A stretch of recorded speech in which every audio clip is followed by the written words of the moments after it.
طاقتور ہے، مالدار ہے، کل ہو سکتا ہے اس کا عہدہ ختم ہو جائے، کل ہو سکتا ہے اس کی طاقت ختم ہو جائے، اور کل ہو سکتا ہے کہ وہ غریب اور مسکین بن جائے۔ تو کسی کو بھی کسی پر ظلم نہ کریں، کسی کو نہ ستائیں، اللہ کی رضا پر راضی رہیں۔ ایسے ہی میں آپ کو بات بتاتا ہوں، ایک بہت غریب انسان تھا، اتنا غریب تھا کہ اپنے بیوی بچوں کو لے کر جنگل میں چلا گیا، جنگل میں رہنے لگا، گھر بھی بک گیا، اور اتنا غریبی یوں آئی۔ لیکن انسان کتنا بھی غریب ہو جائے، کتنے بھی تکلیفیں اس پر آ جائیں، لیکن کبھی بھی اللہ کو نہیں بھولنا چاہیے، اللہ کی رضا پر راضی رہنا چاہیے، اللہ کا شکر ادا کرتے رہنا چاہیے۔ اللہ کا شکر ادا کرنے سے نعمتیں بڑھتی ہیں، نعمتیں گھٹتی نہیں ہیں۔ آپ زیادہ سے زیادہ اللہ کا شکر ادا کرو۔ جنگل میں رہتا ہے، پتے کھاتا ہے، پورا پریوار، اس کے بیوی، اس کے بچے پتے کھا کر گزارا کرتے ہیں، لیکن اللہ کی رضا پر راضی ہیں، اللہ کا شکر ادا کرتے ہیں۔ مولا تو جس حال میں رکھ رہا ہے ہم راضی ہیں۔ ایک دن اس کی بیوی، جو کہ نیک بیوی تھی، کہنے لگی کہ میرے شوہر، ہم لوگ یہاں پتے کھاتے ہیں، گوشت تو بہت دن سے نہیں کھایا، سبزیاں بھی بہت دن سے نہیں کھائیں، پیسے ہی نہیں ہیں، کیا کھائیں گے؟ ہم لوگ اتنی غریبی میں زندگی گزار رہے ہیں، کیوں نہ آپ میری ایک صلاح لے لیں، میری بات مان جائیں، اگر میں آپ کو کوئی صلاح دوں۔ شوہر نے کہا بتاؤ میری شریک حیات، کیا صلاح دینا چاہتی ہو، کیا بات کرنا چاہتی ہو، بتاؤ مجھے، جو تم کہو گی میں مانوں گا۔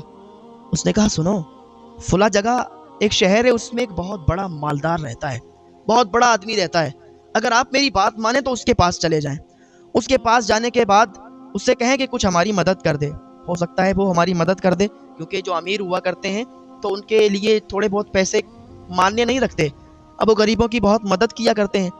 تو میں نے سنا ہے کہ فلاں شہر میں وہ ایک بہت مالدار رہتا ہے، وہ لوگوں کی مدد بھی کرتا ہے، ہو سکتا ہے آپ کی مدد کر دے۔ تو اس کے شوہر نے کہا میری شریک حیات ایک بات بتائیں۔ کہا بتاؤ۔ کہ یہ مالداروں کے چوچلے بڑے عجیب ہوتے ہیں، زیادہ بہتر رہے گا کہ ہم اس کے پاس نہ جائیں، ہم جائیں گے اگر اس نے منع کر دیا تو اچھا نہیں لگے گا۔ اس نے کہا آپ جا کر تو دیکھو۔ کہا اگر وہ اتنا ہی مالدار ہے جو سب کی مدد کرتا ہے، اگر اتنا ہی مالدار ہے تو پھر ہم غریب کیوں ہیں؟ اگر وہ اتنا مالدار ہے تو زکوٰۃ نکالتا، صدقات عطا کرتا، فطرے وغیرہ دیتا ہم لوگوں کو، ہم غریب ہیں، ہماری ایسے ہی مدد کرتا اگر وہ اتنا ہی مالدار ہے، اتنا ہی دل والا ہے۔ اس کی بیوی نے کہا میرے شوہر آپ اتنا مت سوچیے، آپ اس کے دروازے پر جائیں گے تب تو نہ آپ کو دے گا، یا ایسے ہی آ کے دے گا، آپ بحث مت کیجیے، جائیے۔ بیوی کی یہ بات سنی، کہا ٹھیک ہے تمہاری مرضی ہے تو میں جاتا ہوں، ٹھیک ہے تم نے کہہ دیا تو میں جا رہا ہوں، لیکن میں اپنی مرضی سے نہیں جا رہا، مجھے تو بڑا عجیب لگ رہا ہے اس سے، اس کے سامنے سوال کرتے ہوئے، اس سے مانگتے ہوئے۔ نے کہا میرے شوہر، میرے سرتاج، آپ جائیے تو صحیح، اس سے مانگیے تو صحیح، ہو سکتا ہے دے دے، اور ہم یہاں پتے کھا کر گزارا کرتے ہیں، اتنا تو ہو جائے گا کہ ہم ایک ٹائم گوشت سے روٹی کھا لیں گے، سالن سے روٹی کھا لیں گے، پتوں سے تو نہیں کھانا پڑے گا، ٹھیک ہے جا رہا ہوں۔ اس نے کہا وہ شہر پہنچا، جانے کے بعد اسی مالدار انسان کے دروازے پر پہنچ گیا، دروازہ کھلا ہوا تھا اور مالدار انسان وہاں پر نہیں تھا، موجود نہیں تھا، کوئی نہیں تھا، بس دروازہ کھلا تھا اور 4-5 کتے وہاں پر بیٹھے ہوئے تھے اور کچھ کھا رہے تھے۔ اس نے دور سے دیکھا یہ کیا چیز کھا رہے ہیں کتے، جیسے ہی آگے بڑھا تو اس نے دیکھا کہ گوشت کے ٹکڑے پڑے ہوئے تھے، پکا ہوا گوشت تھا، گوشت کے ٹکڑے پکے ہوئے اور وہاں پر پڑے تھے، اور کتے وہاں پر نوچ نوچ کر کھا رہے تھے، کافی گوشت کتوں کے سامنے پڑا تھا۔ اس نے دیکھا تو اس کی چیخ نکل گئی کہ ہمارے بیوی بچے اور ہم پتے کھا کے گزارا کرتے ہیں، مالداروں کے کتے بھی یہاں گوشت کھا رہے ہیں۔ جیسے اس نے کتوں کو گوشت کھاتے ہوئے دیکھا تو کتوں کی طرف بڑھا، دل کیا کہ ان کے ساتھ بیٹھ کر پہلے میں بھی کھا لوں، سوچنے لگا یہ کتوں کے پاس جاؤں گا یہ تو چیر پھاڑ دیں گے، کیونکہ ابھی ان کے سامنے گوشت پڑا ہوا ہے، اور کتے کی یہ فطرت ہوتی ہے، کتا حسد کرنے والا ہوتا ہے، کتے کی یہ فطرت ہوتی ہے کہ کتے کو اگر گوشت مل گیا، کتے کی کوئی چیز مل گئی اور وہ کھانے لگا تو اس میں کسی دوسرے کو پھر شریک نہیں کرتا ہے، اکیلے ہی کھاتا ہے۔ تو بڑا ڈر بھی لگ رہا تھا، لیکن بھوک بھی بہت تیزی کے ساتھ لگی تھی، اور بہت دن ہو گئے تھے اس نے گوشت کھایا بھی نہیں تھا۔ تو جب گوشت دیکھا تو منہ میں پانی آ گیا، اس نے کہا چلو اپنا جو کام ہے، جو ہم جس کام سے آئے یہ بعد میں دیکھیں گے، پہلے تو کھانا کھا لیتے ہیں۔ 4-5 کتے بہت ہٹے کٹے اور گوشت میں لگے ہوئے تھے، گوشت نوچ نوچ کر کھا رہے تھے، اپنا پیٹ بھر رہے تھے، بہت زیادہ گوشت پڑا تھا۔ اس سے رہا نہیں گیا، اس نے کہا چلو ایک ہی کام ہوگا، یہ تو کتے مجھے مار دیں گے، یہ تو مجھے کھانا کھانے کے لیے جگہ دے دیں گے، یہ تو مجھے کھا لینے دیں گے۔ تو کیا کیا، کتوں کی طرف بڑھ گیا۔ تو جیسے ہی کتوں کی طرف بڑھا تو کتے بھی دور ہٹ گئے، اللہ جس سے راضی ہوتا ہے نا راستے بناتا جاتا ہے اس کے لیے. جیسے ہی گوشت کی طرف یہ بڑھا, جو 4-5 کتے تھے دور جا کے بیٹھ گئے. اب یہ وہاں پر بیٹھ کے اور گوشت کھانے لگا. کیا دور تھا اس کا, اور سوچ سوچ کے بڑا عجیب بھی لگ رہا تھا اسے کہ دیکھو تو صحیح, آج میں کتوں کے ساتھ بیٹھ کر کھانا کھا رہا ہوں, کتوں کے ساتھ بیٹھ کر کھانا کھا رہا ہوں, اور یہ مالدار عیش و عشرت کی زندگی گزار رہے ہیں, ان کے کتے بھی اچھا کھانا کھا رہے ہیں, ہمارے بچے پتوں سے گزارا کر رہے ہیں. غریب انسان. یہی سب سوچ کر تو اسے لگتا ہے یار یہ سب مالدار ہیں, کتنی اچھی عیش و عشرت کی زندگی گزار رہے ہیں, ہم کیسی زندگی گزار رہے ہیں. تو لیکن اللہ پر بھروسہ رکھیں, آپ یقین کو ہٹنے نہ دیں. اللہ آپ کی مدد کرے گا, اللہ آپ کے ساتھ ہے نا. آپ کا کوئی کچھ نہیں بگاڑ سکتا, آپ کو کوئی کچھ نہیں کر سکتا. اگر آپ یقین اللہ پر کرتے ہیں تو پھر اللہ آپ کا ساتھ دے گا. کتوں کے ساتھ بیٹھ کر کھانا کھا رہا تھا, اتنی دیر میں کیا دیکھتا ہے کہ وہی مالک, وہی مالدار انسان سے نکل کر آ رہا تھا. اس نے جیسے ہی دیکھا کہ کتوں کے پاس بیٹھ کر یہ انسان کھانا کھا رہا ہے, اس نے دیکھا بھاگتا ہوا آیا, کان پکڑ کر اٹھایا, ایک تماچا مارا, کہا جاہل تجھے شرم نہیں آئی, تو کتوں کے پاس بیٹھ کر کھانا کھا رہا ہے, میرے کتوں کا حق مار رہا ہے. میں نے کتوں کے لیے کھانا ڈالا تھا, تو جیسے غریب کے لیے میں نے کھانا نہیں ڈالا تھا, میں نے کتے کے لیے کھانا ڈالا تھا. یہ کتوں کا کھانا ہے, یہ تیرا نہیں ہے, تو کتوں کا حق مار رہا ہے. تو نے کتوں کا حق مارا ہے, تیری ہمت کیسے ہوئی تو نے کتوں کا کھانا کھایا, تیری ہمت کیسے ہوئی تو نے کتوں کا حق مارا.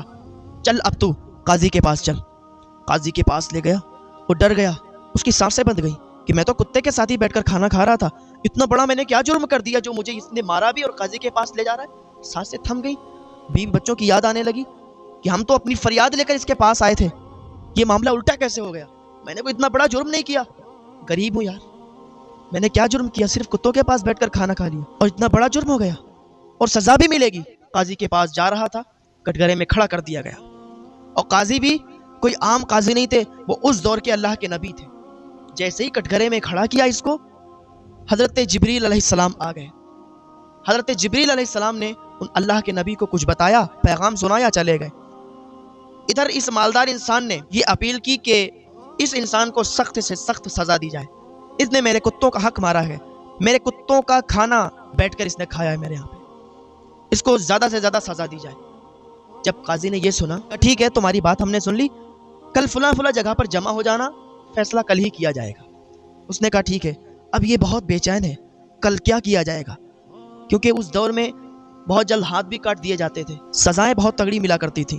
اب یہ ڈر رہا تھا, اسے اپنی بیوی بچوں کی یاد آ رہی تھی, اور سوچ رہا تھا کہ میں نے اپنی بیوی کو سمجھایا تھا, بتایا تھا کہ امیر لوگوں کے چوچلے بہت غلط ہوتے ہیں, مجھے مت بھیجو, لیکن میری بیوی پیچھے پڑ گئی, مانتی نہیں میری کوئی بات.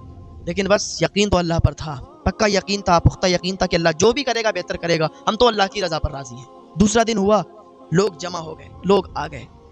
حضرت جبریل علیہ السلام آئے, وہی لے کے اللہ کا پیغام سنایا, چلے گئے.